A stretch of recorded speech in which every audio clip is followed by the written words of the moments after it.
Découvrez un extrait exclusif de ce livre audio et profitez d'un essai gratuit sur Audible via le lien dans la description. Quelque temps hors du système, en autosuffisance, mais au contact de la réalité, j'ai vite déchanté.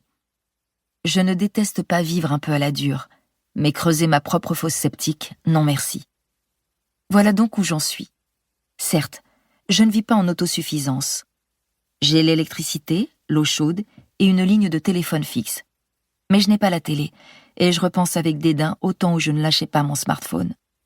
D'ailleurs, je l'ai vendu avant de m'installer ici. Vivre en dehors du système, c'est génial, tant qu'on a des toilettes. Ah, et puis il faut aussi avoir un toit sur la tête. C'est même un impératif. Je serre les dents, exaspérée par la situation. Je veux que tu répares le toit, Rudy. Si seulement je pouvais être ailleurs, n'importe où, mais de préférence à Boston, devant ma classe. Mes petits élèves me manquent. J'aurais fait n'importe quoi pour eux. Sauf que c'est justement ça qui m'a valu des ennuis. Du calme, ma jolie. Je peux pas réparer le toit maintenant. Pas avec la tempête qui se prépare. Frustrée, je serre les poings le long du corps. Je sais bien qu'une tempête est prévue pour ce soir. On annonce des pluies diluviennes et des vents si violents que l'électricité risque d'être coupée. Tout ça, je l'ai d'ailleurs expliqué à Rudy, en long et en large, d'un ton qui se faisait plus urgent à chacun de mes coups de fil. « Exact !» dis-je sèchement. « Une tempête se prépare. C'est bien pour ça que je tiens à ce que tu le répares maintenant. »« Oui, mais là j'ai pas mes outils. » objecte-t-il. « Ni l'échelle. »« Mais comment ça se fait ça ? Je t'avais pourtant bien dit de venir le réparer. » « Fallait bien que je vienne d'abord constater les dégâts par moi-même, non ? » Il tire sur sa cigarette. « Je m'en occuperai quand la tempête sera passée, d'accord ? La semaine prochaine. » Il dit ça sans me donner un jour ni une heure précise, mais je n'en attendais pas moins de sa part. À tous les coups, il m'appellera 1 heure avant de débarquer, et si par malheur je ne suis pas chez moi ce jour-là, mon toit restera en l'état. Je vais devoir le harceler sans relâche pour qu'il s'en occupe. « Autre chose, » dis-je. Rudy lâche un grognement d'impatience. « Quoi encore ?» Je lui lance un regard noir. Dans la catégorie des propriétaires, Rudy est à 2 sur une échelle de 10.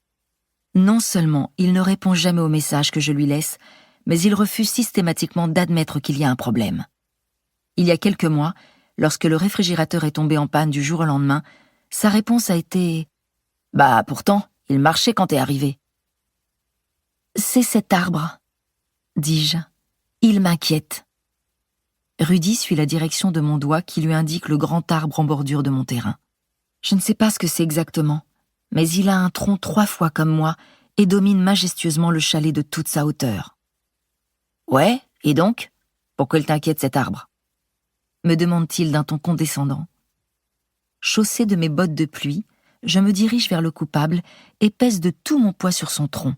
En réponse, l'arbre émet un gémissement menaçant et s'incline de 5 centimètres. Rudy fronce les sourcils. « Et alors ?»« Et alors ? Un arbre n'est pas censé bouger comme ça. »« Si, ça arrive. »« Non, Rudy. Dans la nature, les arbres font partie des choses inanimées. » Il tire longuement sur sa cigarette, exhale un énorme nuage de fumée.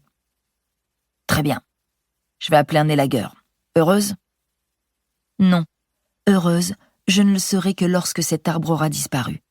Voilà 1 mois que ça m'angoisse, et avec la tempête qui approche, mon inquiétude est à son comble. Je lève les yeux vers le toit de mon chalet. Il va sûrement tenir. Et l'arbre ne tombera sûrement pas. Bon, je ne mourrai sans doute pas ce soir. De toute façon, si jamais je meurs, il n'y aura personne pour me pleurer. C'est le côté positif.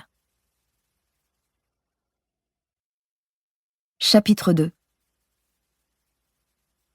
Rudy s'imagine que nous en avons terminé. Il est venu, m'a rassuré, et pour lui, ses obligations s'arrêtent là. J'ai bien envie de lui décocher un coup de pied dans le tibia, mais ça n'arrangerait pas mes affaires. J'aurais dû m'occuper de ce problème moi-même, dès que j'ai compris qu'il ne ferait rien, mais réparer un toit, ce n'est pas à la portée du premier venu. Il y a peut-être des tutos sur YouTube, mais sans Internet, ça me fait une belle jambe. Est-ce à cause de mon expression préoccupée ou mes poings serrés le long du corps ? Toujours est-il que Rudy ajoute « Tu peux dormir sur tes 2 oreilles. Le chalet est solide. Crois-moi, Casey. Je rigolerai pas avec ça. » Je le regarde, sceptique. Je t'assure, insiste-t-il. Tu sais ce que je risque? Livre audio complet gratuit disponible en description de cette vidéo.